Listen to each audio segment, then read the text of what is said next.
Bienvenue, mon nom c'est Denis Fortier. Je vais vous parler de sommeil, vous donner des trucs, des conseils pour mieux dormir. Les conseils et les exercices que je vous donne aujourd'hui ne remplacent pas la consultation ni l'évaluation médicale ni d'un professionnel de la réadaptation. C'est bien important de vous en souvenir. Les textes et les images de ce webinaire sont tirés de C'est normal à votre âge et va prendre l'air. Alors maintenant, je vais vous donner des conseils en rafale pour mieux dormir, des conseils très concrets et je vous demanderai d'identifier le conseil qui vous aide le plus ou le conseil qui vous interpelle le plus et le conseil aussi qui vous interpelle le moins, que vous connaissiez déjà. Alors, on commence avec le premier conseil. C'est relativement simple, c'est de cacher les aiguilles, de ne pas laisser des horloges, peu importe l'appareil qui indique le temps. Et là, je fais une parenthèse, l'idée, ce n'est pas de mettre en pratique les 10 conseils que je vais vous donner, évidemment, vous l'aurez compris. Choisissez celui qui vous convient le plus et peut-être qu'il y en aura un qui vous conviendra un peu moins. Donc, cachez les aiguilles et si vous réveillez avec une alarme, peut-être de mettre l'alarme dans l'autre pièce, un volume suffisamment grand pour que vous puissiez évidemment être réveillé. Ça peut être une stratégie. Évidemment, on ne doit pas tous faire ça, mais si on a un problème d'insomnie, peut-être que le fait de voir l'heure, je vous parlais d'associations qui peuvent être corrigées, entre guillemets, par la thérapie cognitivo-comportementale, ça c'est une association. Le fait de voir des aiguilles, le fait de voir l'heure, ça vous rappelle qu'il faut peut-être vous réveiller, ça vous fait peut-être penser à des soucis qui vont arriver peut-être le matin. La liste est longue, mais je vous invite à peut-être enlever ces aiguilles de votre chambre. Maintenant, diminuez votre exposition. Je vous ai parlé de la lumière extérieure, de la lumière naturelle. Et d'ailleurs, souvent quand je donne ce webinaire, je fais souvent le lapsus plutôt que le problème de sommeil. Je ne sais pas pourquoi mon cerveau, on parle d'association, dit souvent problème de soleil.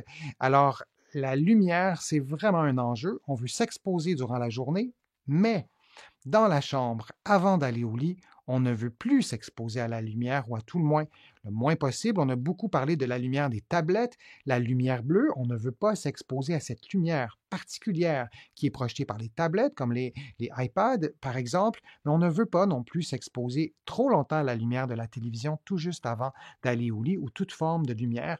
Et même les ampoules, la couleur de la lumière dans votre chambre pourrait être une couleur qui est un peu plus chaude. Ça pourrait peut-être aussi vous aider à vous endormir et à mieux dormir.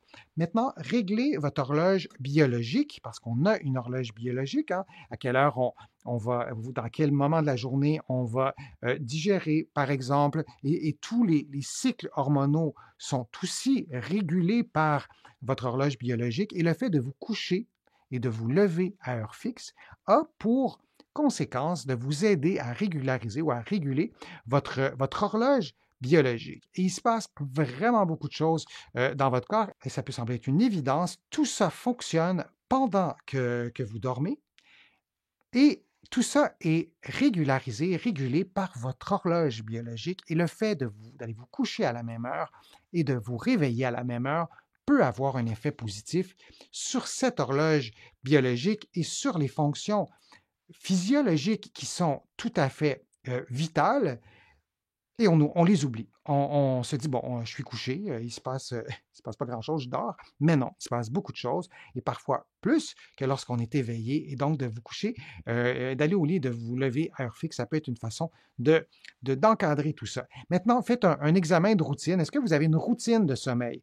Peut-être que vous n'en avez pas, et peut-être que si vous en aviez une, ça vous aiderait à mieux dormir. Là, je vous montre l'exemple du bain moussant, mais là, moi, j'en prends pas de bain moussant. En fait, ça m'énerve plus que d'autres choses, mais il y a des personnes qui ça les aide de faire cette routine de sommeil, mais ça peut être écouter de la musique, ça peut être aller promener votre chien, peu importe la routine. Ça peut être de placer vos vêtements pour le lendemain.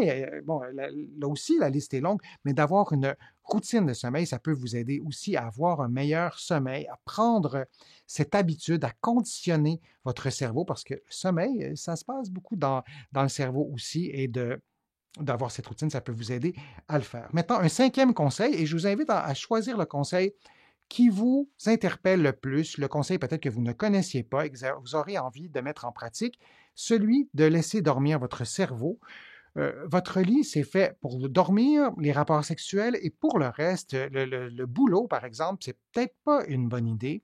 Encore une fois, on parle d'association, donc si on prend l'habitude de toujours travailler dans la chambre, de plier les vêtements après la lessive dans la chambre et d'avoir des habitudes autres que dormir. Ben, peut-être que c'est pas une bonne idée dans un contexte d'insomnie. Je vais vous donner mon exemple à moi. Le dernier livre que j'ai écrit, je l'ai écrit pendant la pandémie. Au tout début de la pandémie, j'étais hyper anxieux, hyper stressé. C'était difficile de gérer mon temps, donc j'écrivais au lit. Je travaillais donc au lit, bien que j'adore écrire, mais c'était pas une bonne idée, c'était vraiment pas une bonne idée et je le savais et ça m'aidait pas à dormir. Alors parfois, il y a des choses qu'on sait, il y a des choses aussi qui doivent se passer parce qu'il y a seulement 24 heures dans une journée, mais au moins d'en prendre conscience et se dire que dès que possible, la semaine prochaine, demain, dans quelques jours, je vais arrêter j'allais dire cette mauvaise habitude-là, mais cette habitude qui perturbe peut-être mon sommeil. Donc, laissez dormir votre cerveau. À ne jamais oublier, méfiez-vous de ces 6 choses. L'excès de protéines, de viande, par exemple, les sucres rapides, les repas copieux, vraiment manger beaucoup, beaucoup, et le café, l'alcool, la cigarette, tout ça. Il y a plusieurs études qui ont démontré que ça pouvait perturber le sommeil ou que ça perturbait le sommeil, en commençant par l'alcool. Évidemment, l'alcool, on parle de boire quand même pas mal, et lorsqu'on boit pas mal, souvent on s'endort. Lorsqu'on est un petit peu sous, on s'endort. Et souvent, on va se réveiller durant la nuit et on va être complètement perdu. Je vous parlais de la fragmentation du sommeil avec l'avancée en âge, mais l'alcool, ça fait ça de façon fois 10 000. Donc, l'alcool, probablement, ça perturbera votre cycle de sommeil et en plus d'un diurétique, peut-être que vous voudrez aller aussi à la toilette. Le café, ça peut faire aussi un peu la même chose. Le café, ça peut aussi être un stimulant, on le sait.